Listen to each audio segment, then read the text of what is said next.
നമസ്കാരം. ഇൻസൈറ്റിനെക്കുറിച്ചുള്ള നമ്മുടെ ഈ പുതിയ ചോദ്യോത്തര പരമ്പരയിലേക്ക് എല്ലാവർക്കും സ്വാഗതം. ഇത് നമ്മുടെ ആദ്യത്തെ എപ്പിസോഡാണ്. അപ്പോൾ നമ്മളെ തന്നെ ഒന്ന് ആഴത്തിൽ മനസ്സിലാക്കാനും ജീവിതത്തിലെ പല കുരുക്കുകൾ അഴിക്കാനും സഹായിക്കുന്ന വളരെ പവർഫുള്ളായ ഒരു രീതിയാണ് ഇൻസൈറ്റ്. എന്താണ് ഇൻസൈറ്റ്? അതെങ്ങനെയാണ് നമ്മുടെ ജീവിതത്തിൽ പ്രയോജനപ്പെടുന്നത്? ഈ ചോദ്യങ്ങൾക്കെല്ലാമുള്ള ഉത്തരം നമുക്ക് ഒരുമിച്ച് ഈ യാത്രയിൽ കണ്ടെത്താം. നമുക്കെല്ലാവർക്കും എപ്പോഴെങ്കിലും തോന്നിയിട്ടുള്ളൊരു കാര്യത്തിൽ നിന്ന് തന്നെ തുടങ്ങാം. ഒന്ന് ആലോചിച്ച് നോക്കിക്കേ. ഒരു ചെറിയ കാര്യത്തിന് നമ്മളൊട്ടും പ്രതീക്ഷിക്കാത്ത രീതിയിൽ അങ്ങ് പ്രതികരിക്കും. ചിലപ്പോൾ ദേഷ്യപ്പെടും. എന്നിട്ട് കുറച്ചു കഴിഞ്ഞ് ഒറ്റയ്ക്കിരിക്കുമ്പോൾ സ്വയം ചോദിക്കും, ഷെടാ, ഞാൻ എന്തിനാപ്പം അങ്ങനെയൊക്കെ പെരുമാറിയത്? ഈ ചോദ്യമുണ്ടല്ലോ, ഇതാണ് എല്ലാത്തിൻ്റെ ഒരു തുടക്കം. പലപ്പോഴും നമ്മൾ ആ ചോദ്യം അവിടെ ഇട്ടുപോകും. പക്ഷേ ആ ചോദ്യത്തിലൊന്ന് പിടിച്ചു കയറിയാൽ ഒരുപാട് കാര്യങ്ങൾക്ക് നമുക്ക് വ്യക്തത കിട്ടും. ശരി, അപ്പോൾ ഇന്ന് നമ്മൾ ഈ കാര്യങ്ങളിലൂടെയൊക്കെ ഒന്ന് കടന്നുപോകും. എന്തുകൊണ്ടാണ് നമ്മൾ ചില സന്ദർഭങ്ങളിൽ അങ്ങനെ പെരുമാറുന്നതെന്നതിൽ തുടങ്ങി അതിനെ എങ്ങനെ മനസ്സിലാക്കാം, എങ്ങനെ മാറ്റാം എന്നതിലേക്ക് നമ്മൾ പടിപടിയായി പോകും. നമ്മുടെ എല്ലാം ഉള്ളിൽ എപ്പോഴും ഒരു തരം അസ്വസ്ഥതയും ഒരു പിരിമുറുക്കവുമൊക്കെയില്ലേ? എന്തുകൊണ്ടാണെന്ന് എപ്പോഴെങ്കിലും ശരിക്കും ആലോചിച്ചിട്ടുണ്ടോ? നമുക്ക് ആദ്യം ആ ഒരു ആന്തരിക സംഘർഷത്തെക്കുറിച്ച് തന്നെ സംസാരിക്കാം. പുറത്തുനിന്ന് ഒരുപാട് പ്രഷർ നമ്മളെ നേരിടുന്നുണ്ട്, അല്ലേ?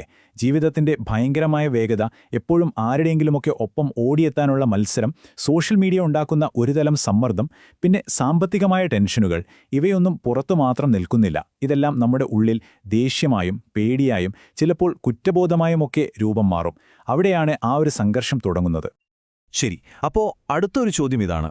ഇങ്ങനെ ദേഷ്യപ്പെടരുത്, അല്ലെങ്കിൽ ഇങ്ങനെ വിഷമിക്കരുത് എന്നൊക്കെ നമുക്ക് നന്നായിട്ട് അറിയാം.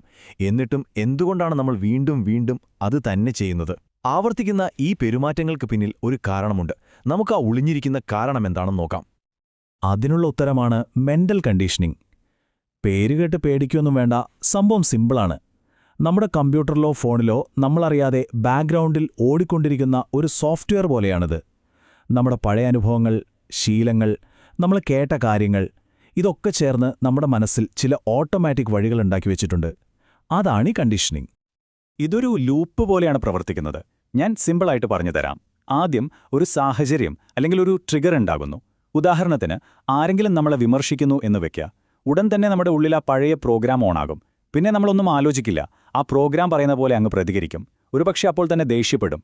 ഈ സൈക്കിളിങ്ങനെ ആവർത്തിച്ചുകൊണ്ടേയിരിക്കും. ഈ ഓട്ടോമാറ്റിക് സൈക്കിൾ കാരണം നമ്മളെല്ലാവരും അറിയാതെ ഒരു വലിയ തെറ്റ് ചെയ്യാറുണ്ട്.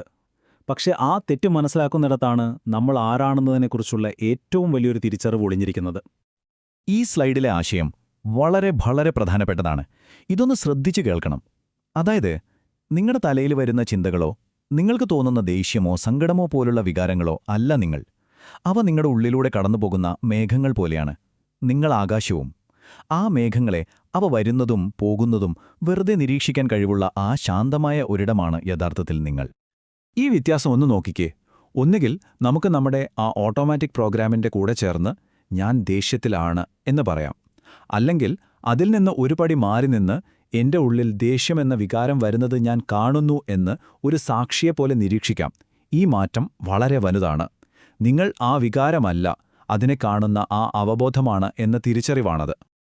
അപ്പോൾ സ്വാഭാവികമായും ഒരു ചോദ്യം വരും. നമ്മൾ ഈ പ്രോഗ്രാമിംഗ് അല്ലെങ്കിൽ പിന്നെങ്ങനെ ഇതിൽ നിന്ന് പുറത്തുവരും? അതിനൊരു പ്രായോഗികമായ വഴിയുണ്ട്. അതാണ് ഇൻസൈറ്റ്. ഇൻസൈറ്റ് എന്ന് കേൾക്കുമ്പോൾ എന്തോ വലിയ സംഭവമാണെന്ന് വിചാരിക്കേണ്ട. ഇതൊരു സ്കില്ലാണ്. അതായത്, നമുക്കാർക്കും പഠിച്ചെടുക്കാൻ പറ്റുന്നൊരു കഴിവ്. നമ്മുടെ ഉള്ളിൽ നടക്കുന്ന കാര്യങ്ങളെ, നമ്മുടെ ചിന്തകളെയും വികാരങ്ങളെയും ഇത് നല്ലത്, ഇത് ചീത്തത് എന്നൊന്നും ലേബൽ ചെയ്യാതെ, വിമർശിക്കാതെ വെറുതെ നോക്കിക്കാണാനുള്ളൊരു കഴിവ്. അത്രയുള്ളൂ. തുടങ്ങുന്നതിന് മുൻപ് ഒരു കാര്യം ഞാൻ വ്യക്തമാക്കാം. ഈ ഇൻസൈറ്റ് എന്നത് ഒരു മതമോ ഏതെങ്കിലും തരത്തിലുള്ള വിശ്വാസമോ അല്ല. ഇത് കണ്ണടച്ച് വിശ്വസിക്കേണ്ട ഒന്നല്ല. മറിച്ച് നമ്മുടെ മനസ്സിനെ നമുക്ക് തന്നെ മനസ്സിലാക്കാനുള്ള തികച്ചും പ്രായോഗികവും ശാസ്ത്രീയവുമായ ഒരു രീതിയാണ്. ഈ രീതിക്ക് വളരെ ലളിതമായി ലോജിക്കലായി ഫോളോ ചെയ്യാൻ പറ്റുന്ന ഒരു ചട്ടക്കൂടുണ്ട്. ആർക്കും മനസ്സിലാക്കാൻ കഴിയുന്ന 4 അടിസ്ഥാന തത്വങ്ങൾ. നമുക്കതൊന്ന് നോക്കാം, അല്ലേ? ഇത് വളരെ സിമ്പിളാണ്. ഒന്നാമത്തെ കാര്യം, നിങ്ങളുടെ മാനസിക പിരിമുറുക്കം യഥാർത്ഥമാണെന്ന് അംഗീകരിക്കുക. 2, അതിന്റെ കാരണം നമ്മുടെ ഉള്ളിലെ ആ ഓട്ടോമാറ്റിക് കണ്ടീഷനിംഗ് ആണെന്ന് മനസ്സിലാക്കുക. 3, ആ കാരണത്തെ നമ്മളെ നിരീക്ഷിക്കാൻ തുടങ്ങുമ്പോൾ തന്നെ മാറ്റത്തിനുള്ളൊരു സാധ്യത അവിടെ തുറന്നുവരും. 4, ഇത് പഠിച്ചെടുക്കാൻ പ്രായോഗികമായ സ്റ്റെപ്പ് ബൈ സ്റ്റെപ്പ് ആയിട്ടുള്ളൊരു വഴിയുണ്ടെന്ന് തിരിച്ചറിയുക. ഇതെല്ലാം നമ്മളെ കൊണ്ടെത്തിക്കുന്നത് ഒരു അടിപൊളി ഐഡിയയിലേക്കാണ്. നമ്മുടെ മനസ്സിനെ പഠിക്കാനുള്ള ഏറ്റവും നല്ല ലബോറട്ടറി നമ്മൾ തന്നെയാണ്. നമുക്ക് നമ്മുടെ സ്വന്തം ശാസ്ത്രജ്ഞനാകാം. ഇതൊക്കെ കേൾക്കുമ്പോൾ നിങ്ങൾക്ക് സംശയം തോന്നുന്നുണ്ടെങ്കിൽ അത് വളരെ നല്ല കാര്യമാണ്.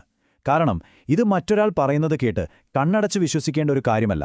നിങ്ങൾ സ്വയം പരീക്ഷിച്ച് അനുഭവിച്ച് കണ്ടെത്തേണ്ട ഒന്നാണ്. അതുകൊണ്ടുതന്നെ സംശയങ്ങളെ ഞങ്ങൾ പ്രോത്സാഹിപ്പിക്കുന്നു. അപ്പോ ഇതിന്റെ എല്ലാം അവസാനത്തെ ആശയം ഇതാണ്: നിങ്ങളുടെ മനസ്സിനെ ഒരു ലബോറട്ടറിയായിട്ട് കാണുക. അവിടെ നടക്കുന്ന കാര്യങ്ങൾ ഒരു ശാസ്ത്രജ്ഞന്റെ കൗതുകത്തോടെ നിരീക്ഷിക്കുക. ഈ പറഞ്ഞ കാര്യങ്ങൾ നിങ്ങൾ തന്നെ പരീക്ഷിച്ചു നോക്കുക. അതിന്റെ ഫലങ്ങൾ സ്വയം വിലയിരുത്തുക. അതുകൊണ്ട് അവസാനം ഒരൊറ്റ ചോദ്യമേ ബാക്കിയുള്ളൂ: നിങ്ങളുടെ മനസ്സിനെ ശരിക്കും മനസ്സിലാക്കാനുള്ള ഈ പ്രയത്നം ആരംഭിക്കാൻ നിങ്ങൾ തയ്യാറാണോ?